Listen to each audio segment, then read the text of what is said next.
our guests in on Zoom, those who are joining us, and say hello, Brad, or Bradley, as some people know you. Hello, everybody. Hope you're all well. Hope you all had a good Christmas and a good New Year. And then, of course, we have the wonderful Janine. Say hello, Janine. Hello, everybody. Happy New Year. Excited for So, 2021. yes, indeed. Yes, indeed.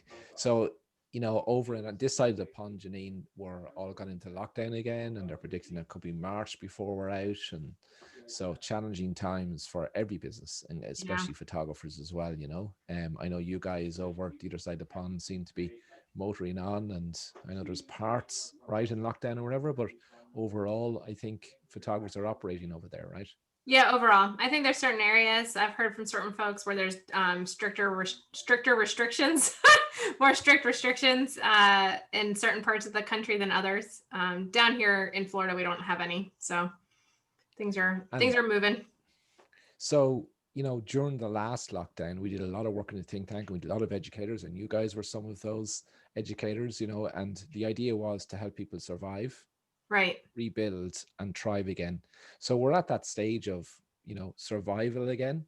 But we're also quite often, survival, it's tough, isn't it? It's tough mental position to be in. Certainly I find it tough anyway.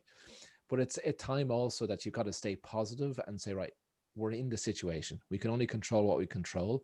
And one thing we can control is just, re-engineering our toolkit for success, learning what we can that we can deploy in our business, that when we are ready to operate again, that we can bounce back quicker.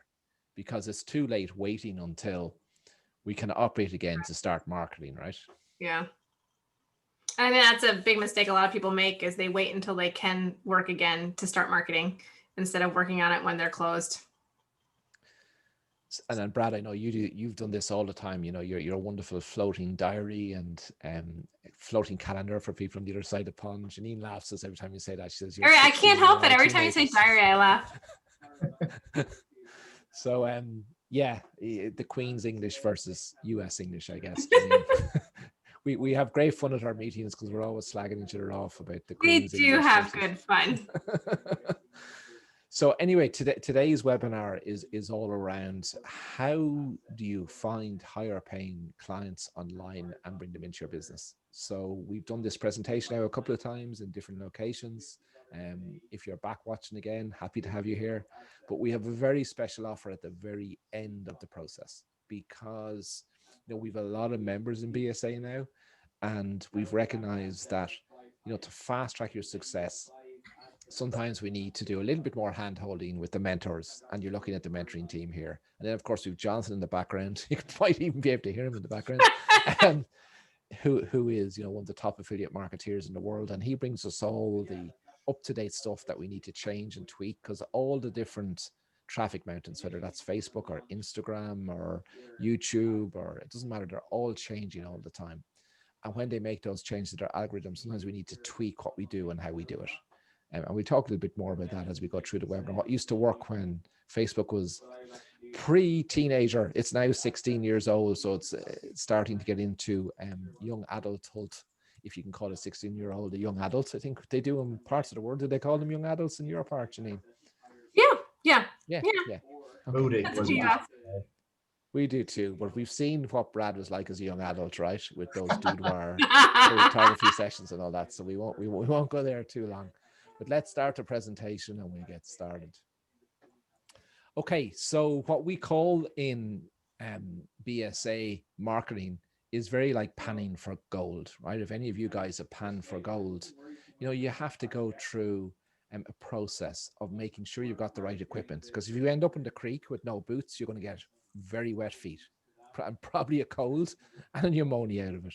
So you got to have everything aligned to make sure that you find the gold.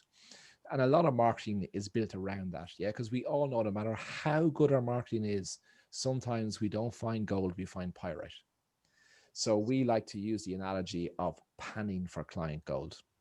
So what we're going to share with you today is the 3 secrets to fill your studio all year round with higher paying clients. That's what we're going to go through today. So Bradley, can I call you Bradley? I can. I'm You not sure. can. You probably go. The only one who calls me Bradley is my mum, and I'm in trouble, right? Yeah, my mum's partner. So, Your mum and partner. only when All three names when you're in trouble. What's your? I don't even know your middle name. So, before we get in there and we share the secrets, let's just talk about what's different about this. Because what's different about this is marketing isn't different, right? The only thing that's different is sometimes how you market is different. So the principles of marketing and sales is the same, whether I'm selling a biro or I'm selling a Boeing jet, whether I'm using traditional marketing method like a charity auction or a trade show or a booth, or whether I'm doing it online. You know, the principles are exactly the same. But if you haven't mastered the online space, you're leaving a whole load of opportunity behind, especially the challenges we have now in our traditional marketing, because a lot of those avenues have closed down. And we'll share some stories of photographers who were in that position, use their time to adapt, relearn, and make a real difference. And it's actually saved their business post-lockdown, the last lockdown we had. So that's what we're going to do. And what makes this difference and why we do this is, you know, we are all aligned behind the mission of we know how important photography is.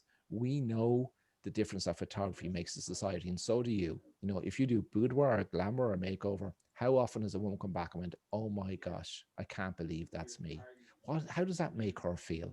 We all know the research is out there to show that young people in our families, if they grow up and are exposed to their family relationships on the wall, in a photo box, in an album, that they have higher self-esteem. So we make a real difference. And there's a lot of mental scars being put in to our communities through this whole pandemic challenge. So while our frontline workers are at the front end of it now and putting their lives on the line, and thankfully we're not being asked to do that, but we have an important job afterwards to reflect those important relationships with the work we do so that we create a healthier society in mind, body, and spirit. And that's our mission. And our mission in BSA is to help you amplify that, because the better you are at marketing, the more you add to your marketing toolkit and capabilities, the more sales you're going to get, the more photography you're going to sell in the art that you sell, the more smiles are going to be created, and therefore the healthier society we create. And that's why we're doing this. So we're going to share the first secret with you. And the first secret across this is that to learn anything, there has to be a certain approach. And at BSA, our approach is that, yes, you can go and do a course, but if you go and do a course, you get some training, but you can do the course and you can do it online, but then it's sort of, you don't get it implemented. And you don't get it implemented for two reasons. One is you need support. So we bring support through mentorship. But there's also the accountability bit, because if you're like me, we all need a kick in the butt now and again, right? We all need a kick in the butt. And there is no better people to do that than our peers in our community. So when we put BSA, we regard this as a three-legged stool. I don't know if you've ever been in an Irish pub, but try and sit on a one-legged stool in an Irish pub, even without a drink, you have no chance. You know, if you're a clown or a trapeze artist, you might be able to balance with two, but after your first pint, you're definitely still going to fall over. But when there's three legs, unless you drink 10 pints or more, you're not going to fall over. And that's why we take this approach. So I think it's time that we share the first secret then. So the first secret that we want to share with you, and this is something that I think is ingrained in our industry, that we all think that our industry and our business has to be seasonal. But that's a myth. And you can take a lot of seasonality out of your business. Now, of course, the last quarter is always going to be the busiest quarter. But that doesn't mean that there's not a whole load of business out there for the first quarter of the year and the second quarter of the year. Excuse me, I've been talking way too much. So therefore, I'm going to invite Brad in to talk about this so my voice can take a rest. Brad, tell us your story and how you were once in a position where you thought seasonality was the thing and how you took it out of your business. Yeah, it was always the norm for us that we were busier in the last quarter of the year, and that the first quarter of the so October, November, December, our busiest time period. January, February, March, we were pretty much dead. We were okay in between, and that was the case for quite a long time, really. It wasn't until I decided to figure out why that was. That it all changed, and it was simply because in the last quarter of the year we were gearing up for Christmas. So in getting ready for Christmas, we were lettering everybody. We were doing door drops. We were putting printed ads out in newspapers at the time. We were doing little Facebook ads for Christmas sessions. We were essentially marketing. We were doing a load of all of our marketing activity in the last 3 months, and we were busy because of it. And then in January, we did none.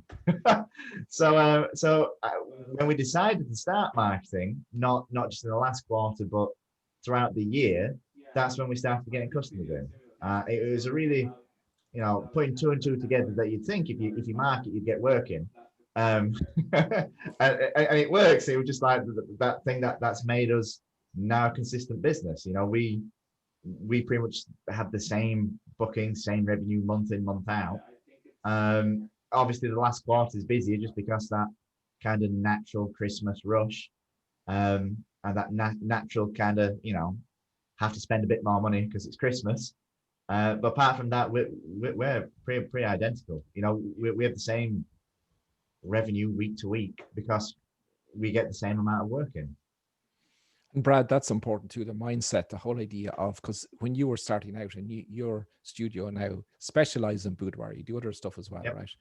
But initially you used to think of boudoir, that was seasonal, that it was only between sort of coming up to Valentine's Day that you're going to sell boudoir. But you've turned that into an all-round business. It's just a mindset often too, isn't it? Yeah, it is. It was really funny because when we started marketing in January and February, the thing we used to always market was boudoir. And then we didn't really market it at any other time of the year because we kind of got in the mindset that, where you needed to have a reason why you were running an advert. On Valentine's Day was that perfect reason, Mother's Day, Father's Day, Christmas. We kind of put all of our offers and adverts centered around those key days. And then when one of those days wasn't happening, we kind of just sat on our hands and didn't do anything. When I decided to run my Valentine's Day advert all year round, but just take Valentine's Day out of the ad, we got work all year round. It was kind of a bit of a pinch me moment. It sounds stupid, but it was something that we didn't think about. That we kind of just thought we had to wait for a special date to run adverts or to run promotions.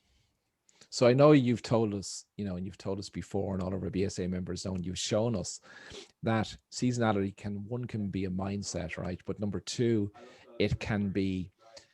it's important by taking control of your own marketing. We're going to talk about that a little bit later in more detail. But by being in control of your own marketing, you're not limited to those days, right? Those special days that are, Valentine's Day or Easter or Christmas, that you can, it's important that, yes, you've campaigns to run towards them, but then you've got evergreen campaigns, as we call them in the marketing world, that work all year round, that you can turn on and off as you need to fill in the vacant bookings that you have in your calendar or your diary. Yeah, the less I focus on those big days, the better it's been for my marketing and for my business.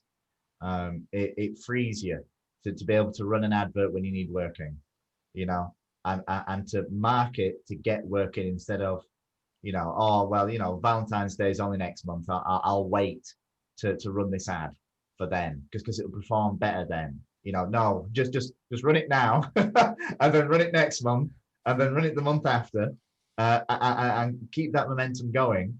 Because that's just essentially what we've done in my studio is that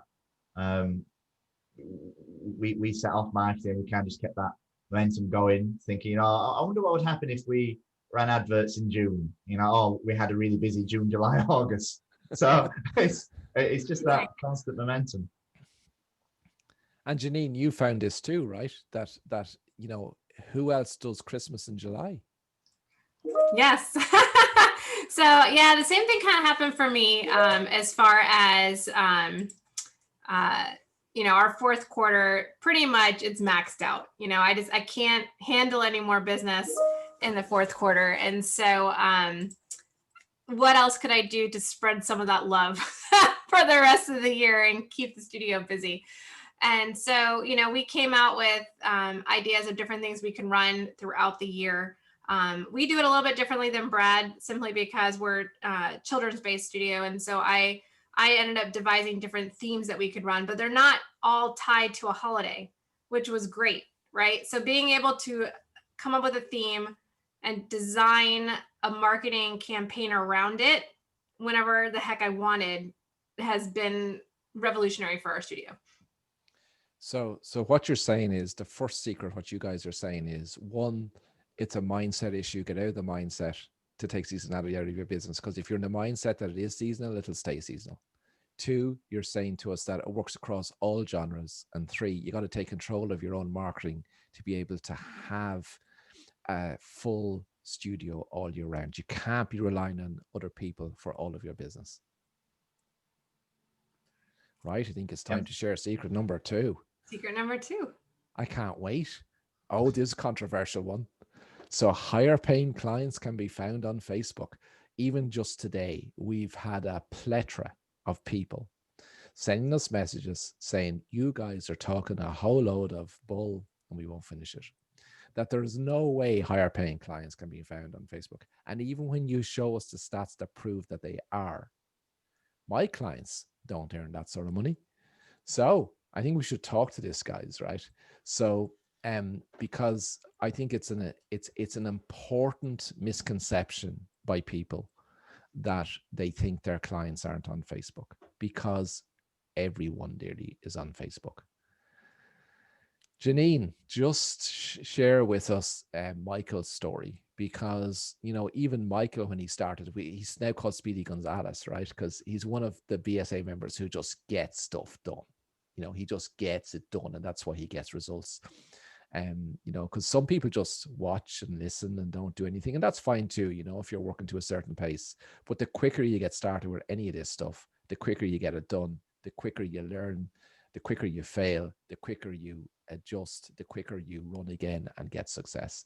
So just talk to us about Michael, because Michael has a certain average, and he's wondering whether we could do it on Facebook or not, because he relied on the traditional methodology. But after the first lockdown, he joined BSA, he came in and he started to learn the principles of online marketing funnels. And he's had great success. And we call him Mr. Speedy Gonzalez. He loves that. He loves that nickname too, by the way, Ronan. So anyways, yeah, so Mike, he's located in the Northeast here in the States. And I'm not sure if it was the first funnel he ran, but it was one of his early on funnels. After coming in and learning the system, he wanted to run it was right after they came out of lockdown, and wanted to do a fall foliage, right? So that's for those of you who live in the parts of the country like me, where we don't get that lovely turn of the color. It's just always green here, which is sort of bragging, I guess, in a way, that we always have beautiful weather in Florida. But they get the fall foliage up there, right? And so it's a popular thing to run specials for family portraits in the fall. It's a good time of year. You can use them for holiday portraits later, but it's a beautiful time of year to photograph outdoors. And so with none of the traditional marketing methods available, right, at the time, it was a great chance for him to work on and develop the funnel. However, like you said, the fear was, am I just going to get people who want a couple $100? Am I going to get people who just, can I have that all for $150 included in the session fee, right? Are they really going to pay the prices that are they really going to reach the averages that I normally achieve for a family portrait session? And they did. So he ran an ad, he ran the funnel, he got 10 to 15 sessions booked from his funnel, and the average was right around $2,000, which is what his goal was and what he was hoping to get family portrait wise from those clients. Did he have a few bad, zero sales? I think he had one. But you're going to get that with any kind of marketing that you do. Nothing is bulletproof. Nothing is going to be perfect all the time. You're still going to have someone who falls through your system. But when 10 to 15 come through one method and you reach that average across all the clients, that's a huge success. And so it was exciting to see him achieve that and get those averages from the funnel that he ran. And I think that's really important point, Janine, because a lot of people, when something goes wrong, they blame Facebook. The problem isn't Facebook. The problem is you and your system. I know that's a hard thing to hear, but that's the truth. It's not Facebook. People are there on Facebook, but if you can't find a way to connect with them like you do in your traditional marketing and bring them into your world and educate them along the way, if you are selling to those people who spend those sort of averages and greater, it's not Facebook's fault. It's the system's fault. And it may be a gap in your knowledge as to how to do it. That's all it is. Brad, talk to us about Misty. Yes, so Misty is very, very similar to Mike in that she takes action, and she was one of our really fast adopters of all our funnels. So she's ran quite a few different types of funnels. So she's ran our register to win funnel, and she also ran a direct offer. So she also ran a foliage funnel. That was hard to say. So Misty at the minute is head of the pack in Facebook sales. So she's done over $50,000 in revenue generated, and that's just from funnels since she started. And that was only over a couple of months, right? Yeah. That's only over a few months. So that was up to December, and realistically, those funnels been running about 3 months. And I think Misty has, she's been upfront and shared with us that, her business had the best year ever in business last year. But during COVID, she was really worried. And she said, how am I going? Because she relied totally on traditional marketing methods. And she put the time in and effort, and she learned the systems. She adopted them exactly as we teach them. That's another important point. You should implement as we teach it, because it's been tried and tested and it works. Because as creators, we like to, oh no, I'm just going to tweak this and make it my way, right? Anyone who does that fails. They fail every single time. And then they come on to the group and say, oh, this didn't work for me. And then we look at it and we say, yeah, just have a look at that. Just tweak that. Do you remember we said to do it this? Oh yeah, I thought it might be better this way. No, it's not. Go back. We've done that. We've made all the mistakes. That's the whole idea. We've done that. We get harebrained ideas. Oh, I wonder if this will work. No, just should do it the right way. I've had 6 years of making mistakes on Facebook. Well, more. 6 years plus of making mistakes on Facebook.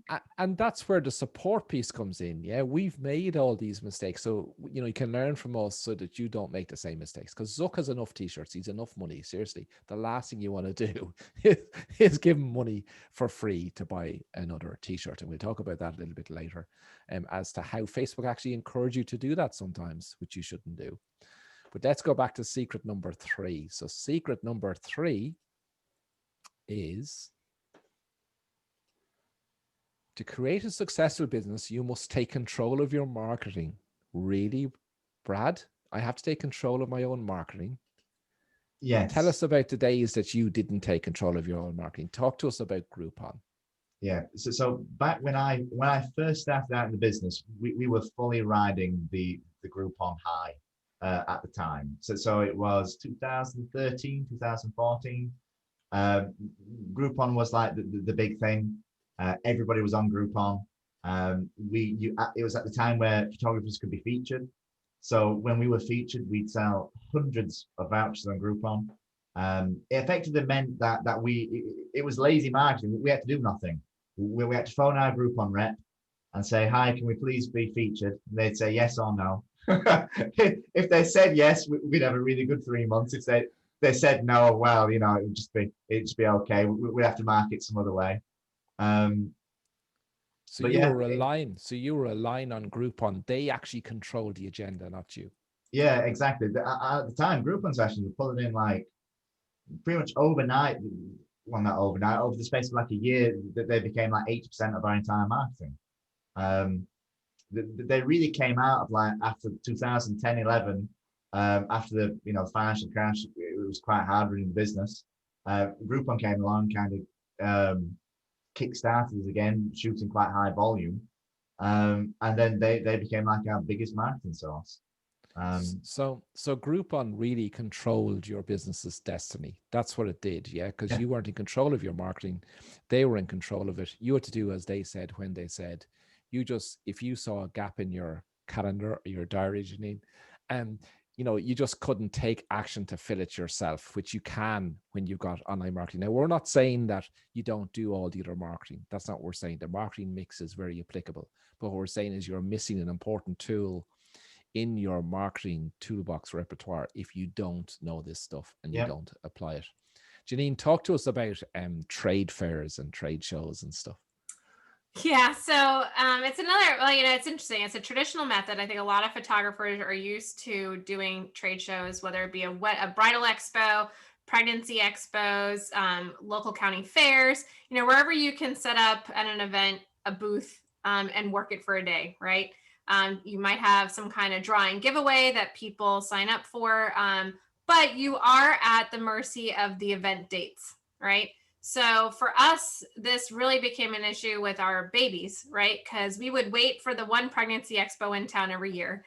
And we would plan, it was an 8-hour day. We'd order big giant samples. We made our display. We bought our giveaways. We had our contest. And then, we'd be really busy with babies for most of those women came at 7 months pregnant. So 4 months after that pregnancy expo, we had more babies we could handle, but then it kind of died off, right? And so I was like, man, how can we duplicate the effect of this expo when I want? Why do I have to wait for when they're having this pregnancy expo? And I wasn't about to go start my own expo, I can tell you that. So that's not how I was going to take control of my marketing. Trade shows are hard, it's expensive. When you add up all the costs involved, you have $1,000 or so to have your booth.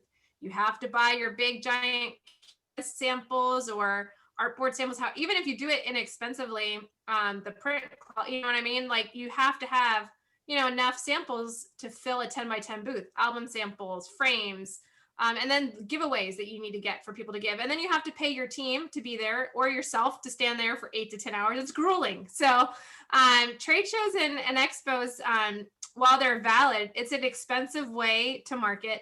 And it's funny, I remember we would always do them and be like, oh, if I can get 2 to 3 clients from this, it'll be worth it, And now, oh my gosh, if I ran a Facebook campaign and only got 2 to 3 clients, I'd be kind of disappointed, and I'm doing it sitting on my butt at home. So it's interesting, the mind shift, right? On money spent, because it's what we've been taught to do and how you do it. So it must be the right way.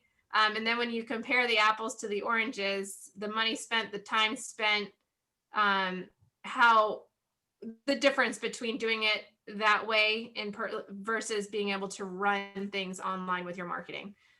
So Janine, you control it then, I get babies when I want them. So do you think too, Janine, that a lot of people do you think, Janine, that a lot of people don't actually measure, their cost per lead and their cost per booking from all their marketing activity?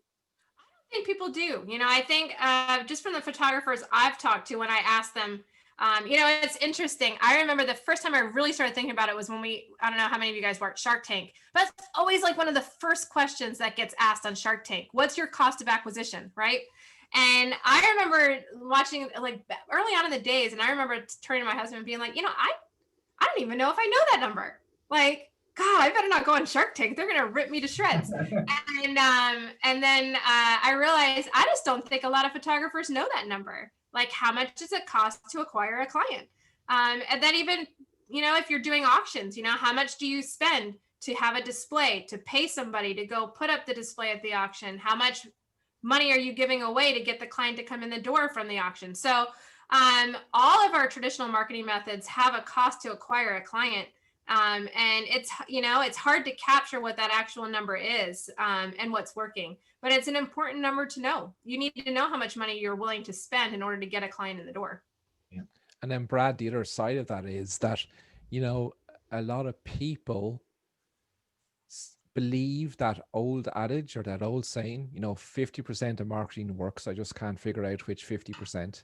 But the beauty with online marketing is we know exactly what works and what doesn't, and we can measure exactly our return on investment, right?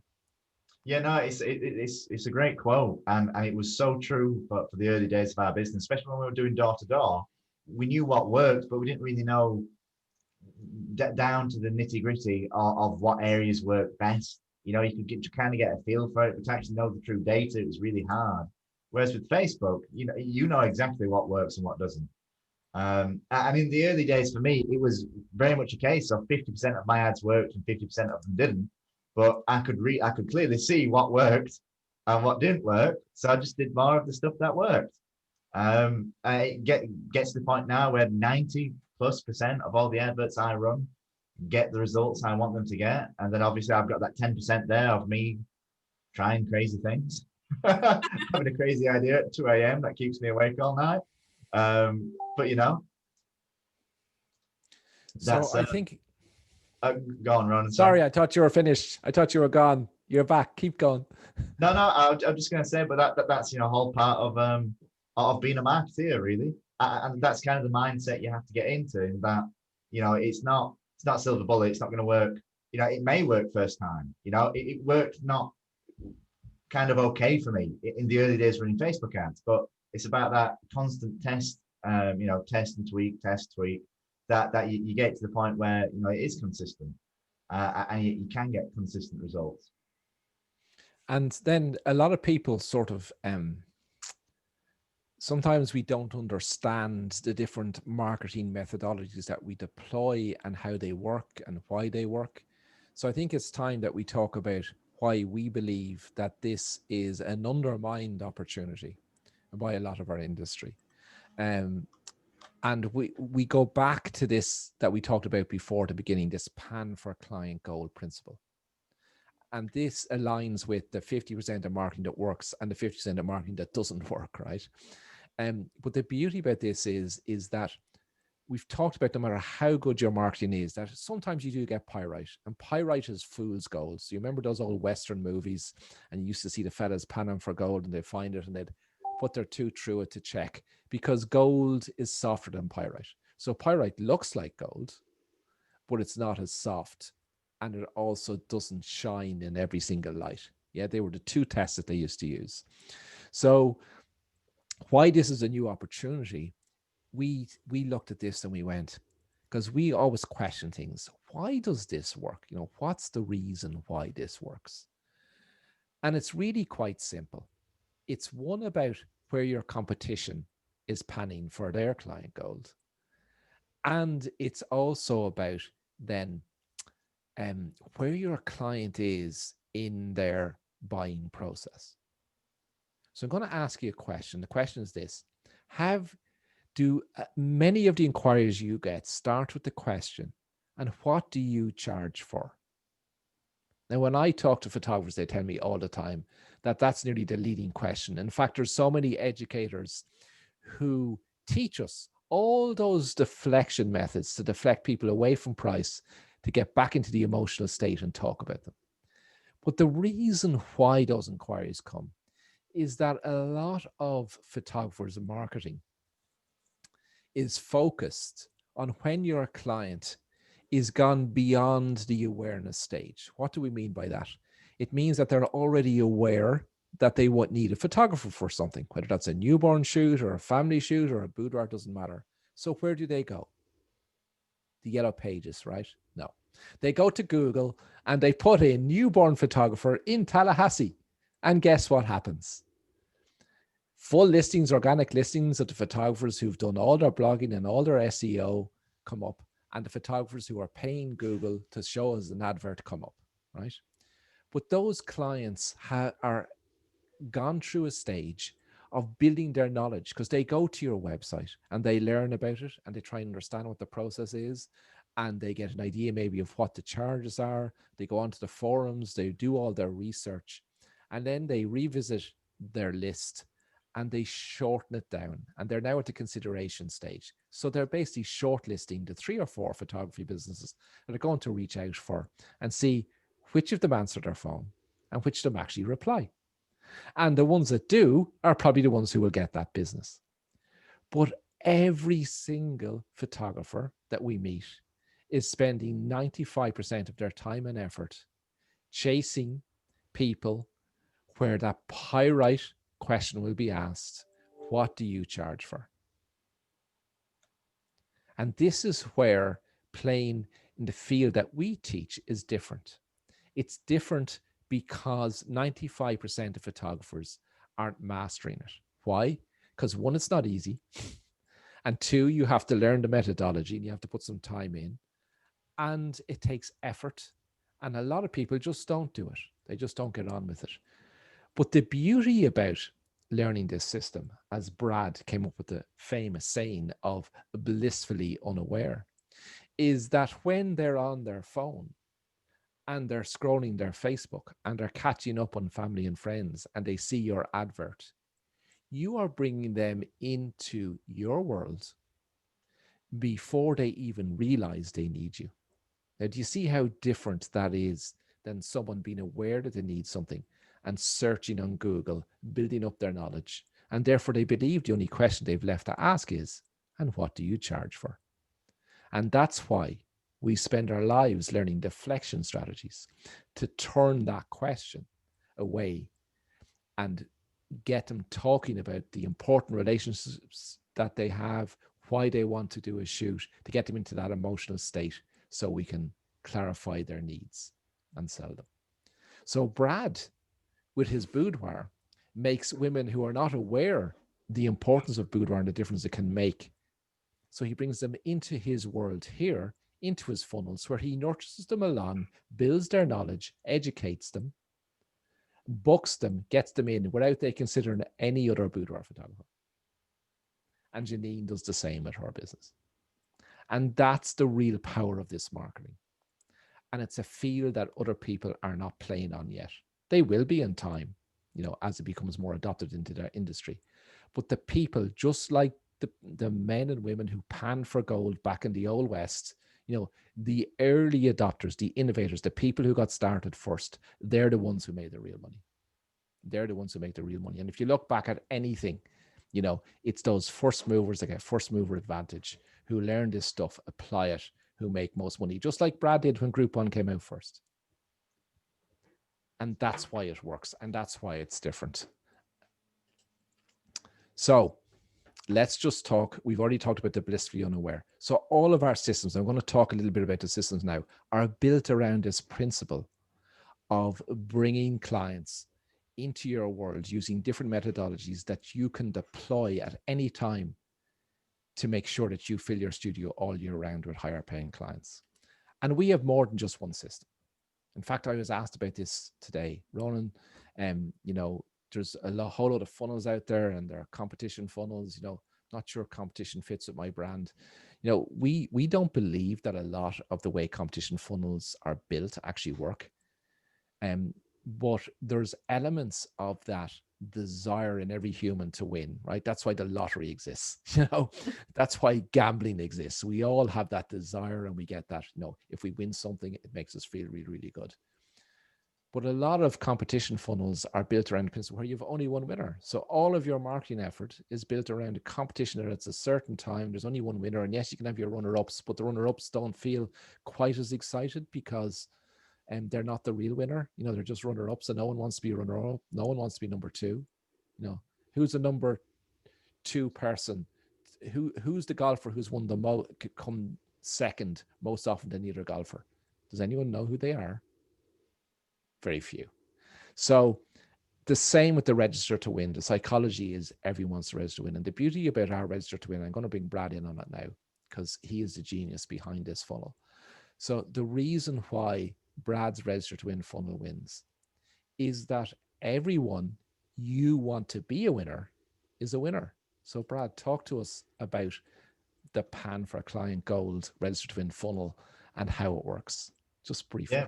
So like Ronan just said, the biggest difference between a normal competition funnel is that there's multiple winners, and there's no cap on how many people can win. It depends on how many sessions you want to book in. If you have 20 you have 20 appointments available for January, then you have 20 winners to fill that month up. It's as simple as that. And what works a lot better is normally with a competition funnel, you'll have an end date set for it. That may be 2-3 weeks away. You're giving away $2,000, $2,500 worth of studio credit or as a prize for this funnel. And then what you're doing is you're waiting to get entries up to then contact your winner and then do all your telesales at the end to phone all those runners up to get them booked in. But it's 3 weeks. They've forgotten all about it. They're no longer really interested. They're interested 3 weeks ago or whenever they signed up, but now that interest's gone. Whereas Register to Win funnel, people can fill in the form on a Friday, and you can phone them on a Monday to have a conversation with them, and get them booked into your studio. And it's not that, the best thing about it is it's not everyone who enters you're going to phone. It's you're going to pick out the best people who's best suited for your studio to have those conversations with, and then you invite those people into your studio. And Brad, we've built a whole load of checks and balances within the funnel too, to be able to identify the gold from the pyrite, right? And when we kick off on Friday, and this is the first time tonight we've mentioned this, on Friday, you are all being invited to join us on a challenge for free, where we're going to help you deploy your first Register to Win funnel by the end of January, to have leads coming into your business that you can turn into bookings and put them into a floating diary or calendar if you're in lockdown, so that when you're ready to open, you have those bookings ready to go. Or if you are in business, that you can start doing that business straight away. So Janine, we've a whole stable of funnels here, right? I think your favorite one is gift with purchase, right? It is gift with purchase. I think like 80% of my funnels that I run fall into the direct offer or gift with purchase, but mostly the gift with purchase funnel. It's how my brain thinks. I don't know if I was conditioned this way from early, like as a teenager, you walk through the mall and it's all the counters that have the, ooh, buy this and get a free gift. I still fall prey to it. I think what makes you a good marketer is when you fall prey to other people's schemes. So I still do it, on Black Friday. Ooh, if I buy this many purses, I get a free bag. That just sits in my closet, but whatever, I still do it and I buy more because of it. So my brain thinks that way. So I like the gift with purchase. I think it resonates with my target client, which is, I happen to be my target client, which is awesome. So it resonates well. Everybody likes to feel like they're getting something for free. And it stops the scroll. So it works really well in a social media aspect because they're scrolling through and they can see, ooh, free this. Let me find out more, right? And so I think the trick with the gift with purchase and what works so well and why I like it is it allows you to be creative in what that free gift is. It doesn't have to be the photography product, right? It can be, in fact, I find that it works better if it's an accessory to what you're doing. So, with my theme sessions, I always have some kind of prop or accessory that is needed for the session. So when I run my ads and I run my marketing, and that is what they get for free. Now, one, it's something the kids want. Two, it's something they get to use in their session. Three, they get to take it home, and it's a constant reminder of the fun that they had. So it wins on all accounts. And that's one of the reasons I like it so much. Plus it converts. So the added bonus. So Brad, talk to me about e-commerce funnel, because during this, we read everywhere during this pandemic and post-pandemic that so much shopping's been done online. So many small retailers and businesses have tried to move online to take advantage of that change. Talk to us a little bit about the fact that men do buy photography on Facebook. Yes, they do. So over Christmas last year, we wanted to prep for January. One of the best ways we can prep for January is to sell gift certificate vouchers. It's to sell sessions now that we can get the data that we can phone them in January to fill our month out. So I developed an e-commerce funnel. Essentially, e-commerce is just selling goods or services online. They're not buying the session; they're buying it as a gift. One of the big things I did different was I didn't want to sell just a voucher as like just an e-voucher that I'm just going to get as an email, because I didn't think that was very great. So we designed gift boxes. So it's like a physical product that we were posting out to people. So yes, there was a cost involved in getting those ready, both money and time, but it enabled us to sell a lot more vouchers than we ever have sold, just through running adverts. So we ended up selling 52 of our gift boxes. We priced them up at £75. It's kind of a weird one with Facebook and selling things online, is that £75 just happens to be like a really key number to sell things online at. And that's what I found personally, we found also in the group, is that things at £75 or dollars tend to sell really well. So Brad, that's £75 that they were getting the whole boudoir experience and all the digitals for that, right? No. so they get the boudoir experience, hair and makeup, and they'd also get a gift certificate. So we do a bit different. So we have a gift certificate worth £175 to spend. So they get £175 to spend in our studio. And you've been clever to build that into your pricing to make sure that your pricing reflects that that £175 is a marketing promotional credit, right? It's something you're going to use in your marketing just to bring people into your world, because even multimillionaires love a deal, guys. Seriously, have you ever given a multimillionaire a free pen? I have, and they rave about it. They rave about it. Everyone loves a gift. Everyone loves something for free. Yes. Yeah, and there's a lot of, excuse my French again, bull, and we won't finish it, about this. Oh, that might affect my brand, and that's not my brand. That's fine. It may not be your brand if you're Burberry, but there's a whole load of photographers making a whole load of money without needing or having or putting all the effort into creating a Burberry brand. It doesn't have to be a Burberry brand. And even of all the photography that's done, it might be 0.05% of the total market. Yeah. And that's fine. And it's great if that's your brand, and that's fine. But for the vast majority of studios, that's not where we are. That's not where we are. And the big thing is that brand is just essentially the relationship between a customer and a business. And that to have a brand, you need customers. If you don't have customers, you don't have a brand. So I know a lot of people who get really focused on their branding and their image and about how they're not going to run offers because that's not what their brand would do. But then they don't have any customers.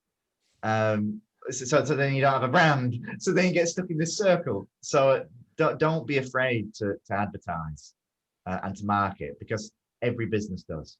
If you don't market, if you don't have control of your marketing, if you don't actually actively go out and try and get customers, then you don't have a business. It's luxury brands do market. They do. They do market.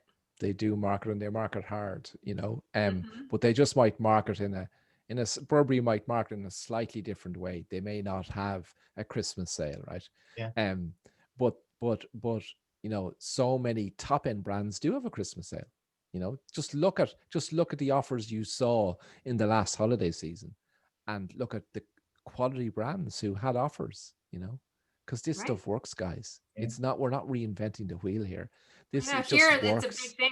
The Lexus December to remember. It's it rolls off your tongue because you hear it on every commercial for like 8 weeks. Well, it's over here with with the meme status of DFS and SCS with sofa discounts and that there's always an offer on an SCS or DFS or whatever part of the year you go into. But they know that they need to advertise and need to get offers to get footfall, to get customers in. We're just the same. We might not do the same offers that they do, but we still need to advertise. But they build that into their pricing and their business, right? And they know that the offer, that the headline ticket price, they're probably never going to sell at that. It's just there for positioning, right? Just like your price position in your collections in your price list, it's the same principles applied here, just to your marketing. Okay, so I think, guys, it's time just to share, because we thank you all for sticking with us so long, and we're not finished yet. We have a whole lot more stuff to sell, or not sell, to tell you. We're not trying to sell anybody on anything, but to tell you. But what I did want to do was just tell you about our special offer. See, I'm going into marketing sales mode again, which is unusual for me. So we want all of you guys to come on a journey with us for free. Which is we're offering you a free 1-month membership of BSA Insiders. That's our community that we talked about before. And on Friday, we launch a challenge where we're going to walk you through face-to-face on Zoom how to implement your first Register to Win marketing funnel that is running live before the end of January, generating you the leads that you need. We also have 3 more bonuses that we're going to make available to you, and we talk about those in a few moments. We just want to talk a little bit before that about some of the objections that we get.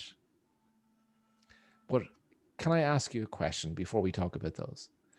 Seriously, do you still think that this is not for you? Do you still think that it's not important that you add this to your business? Because here's my prediction.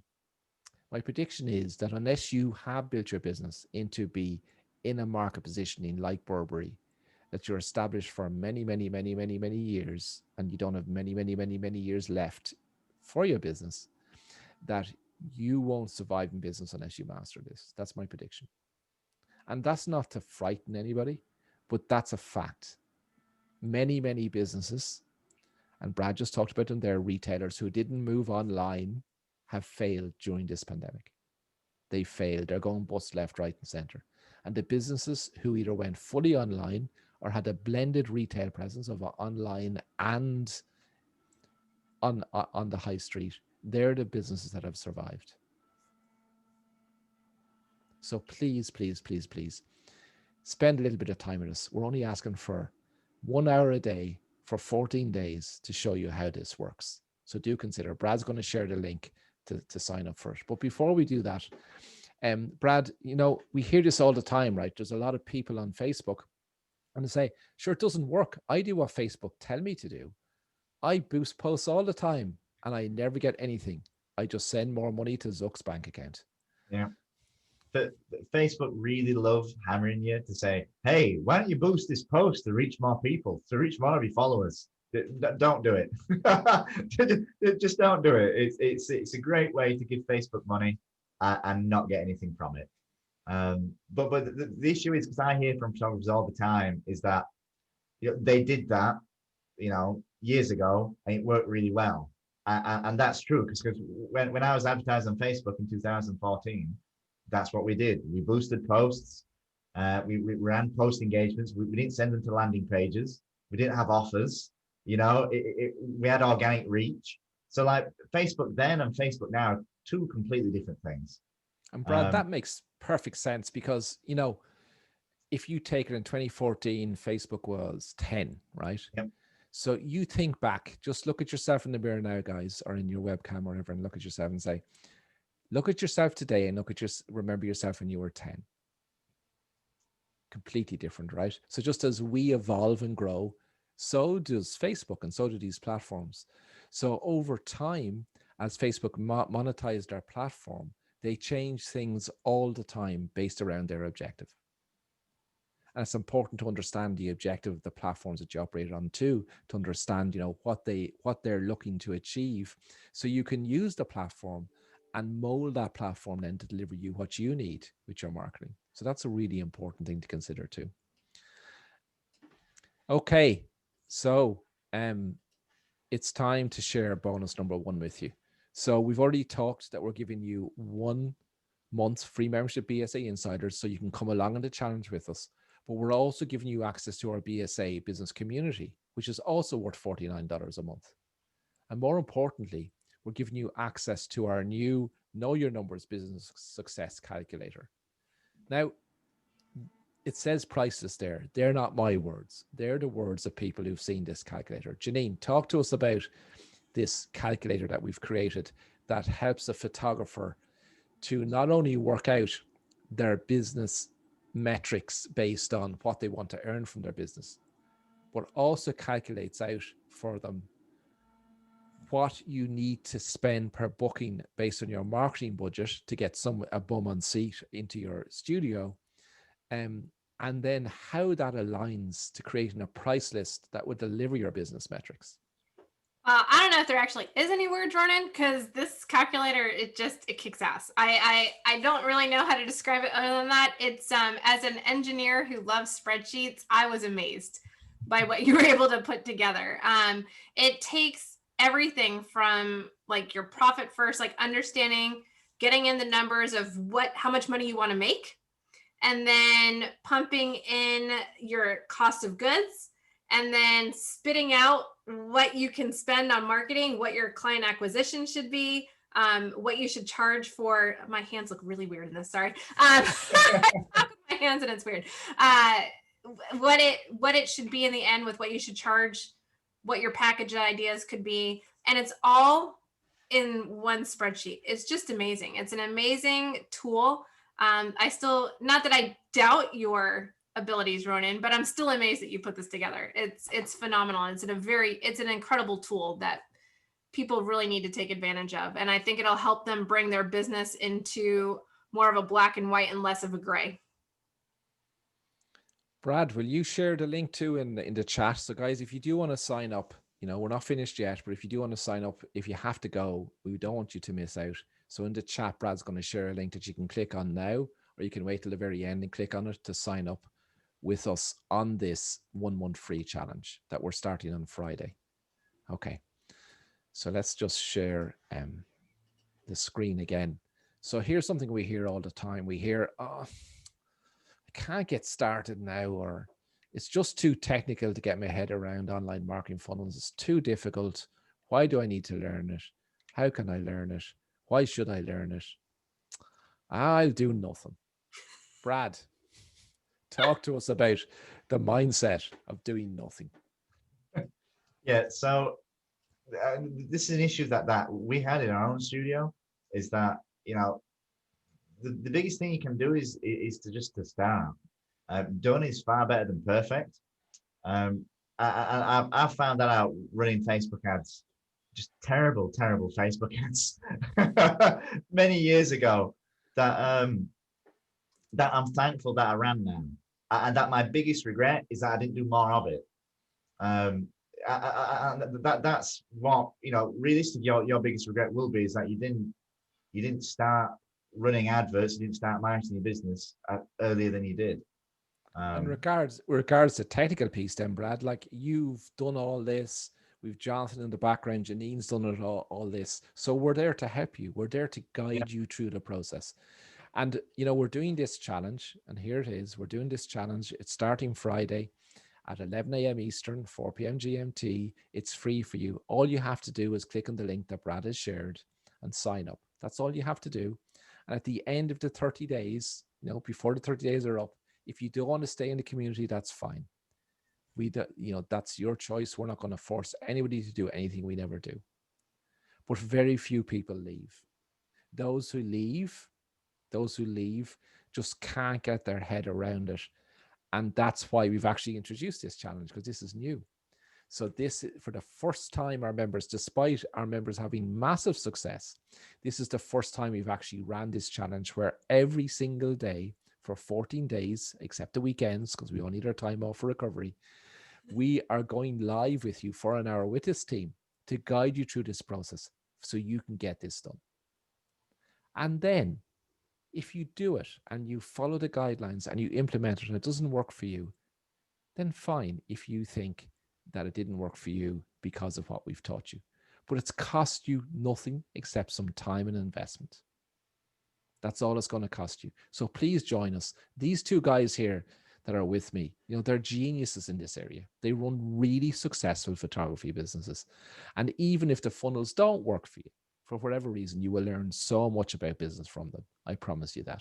So it's well worth your time. So go on, click on the link and join us.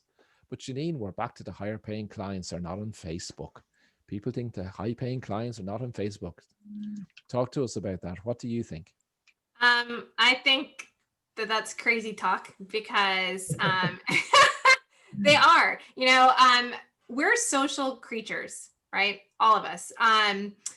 Humans, we need to connect. We want to be around, and Facebook is here. Instagram is here. It's what people are using to connect with their friends, their family. And so they are. It doesn't matter how much money they make, what kind of earners they are. They're on Facebook. They're there. I challenge anyone that says otherwise, because I believe that they're there. Whether they make their buying decisions there or not, that is a little bit different maybe, but they're there. They're on Facebook and they're interacting. So your trick as a marketer is how to resonate with them, how to get them to stop and click on what you're saying, so that they want to come into your marketing world. But they are there. They're on Facebook, and we, the members of BSA prove it, because Brad and I have done it. We've repeated it with the members that we have. They're able to do it as well. And this is from all over the world, by the way. I personally love that aspect of BSA, that there is none of this. It doesn't work for me in my area because we have members all over the world, literally. So it works everywhere.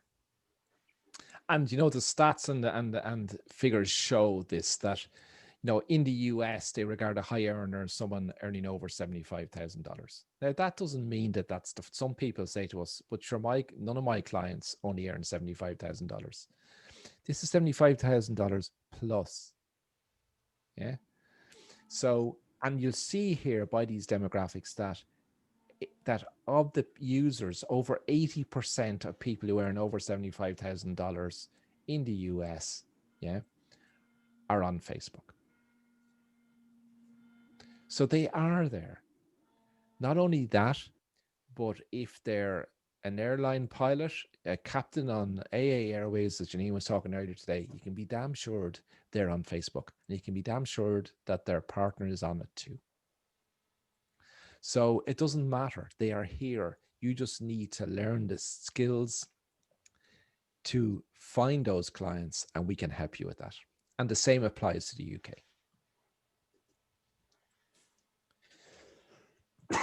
Excuse me, apologies. I should have pressed my mute button. I've been talking way too much. I feel my voice is going. I've been on Zoom all day. So Janine, talk to us about this, because you did a little bit earlier. So my traditional marketing methods generate me bookings that are lower costs than Facebook. We would like to challenge that for anyone who thinks that, right? We would like to actually walk through a process with you for you to show us what you spend in your traditional marketing, how many leads you generate, how many bookings, and then compare it to what we teach you. Yep, I'd agree, Ronan, because I think our heads mush together what we spend traditionally.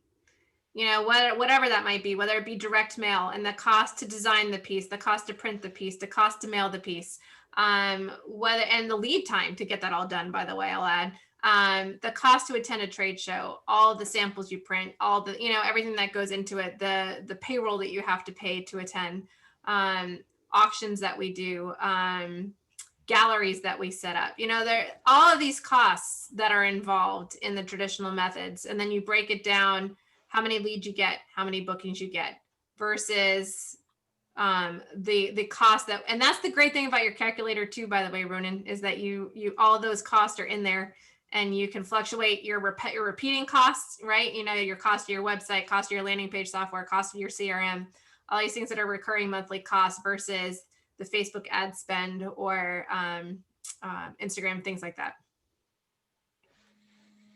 And then the final bonus, guys, if you're still not convinced, is you actually get for free to bring Brad and these two geniuses, sorry, not Brad, me and these two geniuses, Brad and Janine, into your business. You get double. I was going to call myself a genius there for a second. I like to get double Brad, by the way.